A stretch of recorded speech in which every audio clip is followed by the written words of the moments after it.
मुंबई अहमदाबाद महामार्गावरती साखरपुड्यासाठी निघालेल्या वऱ्हाडींच्या ट्रकचा भीषण अपघात झाला। डहाणूजवळ काल संध्याकाळी हा अपघात झाला, ज्यात 13 जणांचा मृत्यू झालाय।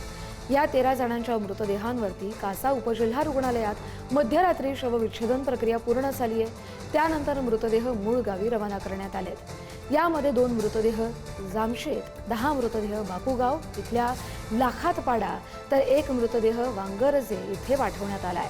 सध्या रुग्णालयात परिसरात आणि गावांमध्ये नातेवाईकांची मोठी गर्दी जमली असून संपूर्ण परिसरावर शोककळा पसरली आहे। मुंबई अहमदाबाद महामार्गावरील धानिवरी परिसरामध्ये काल जो भीषण अपघात घडला, या अपघातानंतर आता संपूर्ण जो बापूगाव परिसर आहे या परिसरामध्ये मोठ्या प्रमाणात शोककळा पसरलेली पाहायला मिळते। आपण एकंदरीत बघितलं तर मोठ्या प्रमाणात या ठिकाणी गावकरी असतील, त्याचबरोबर कुटुंबातील जे सदस्य आहेत हे या ठिकाणी मोठ्या प्रमाणात जमलेले पाहायला मिळत आहेत। आणि एकंदरीत बघितलं तर संपूर्ण परिसरात आता जी शोककळा ती व्यक्त केली जाते।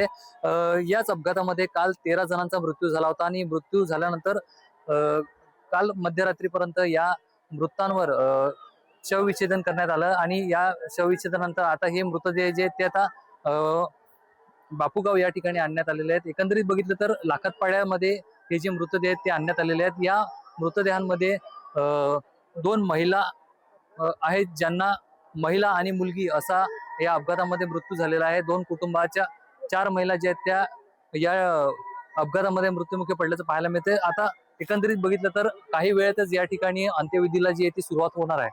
पुढारी न्यूज साठी जितेंद्र पाटील, पालघर।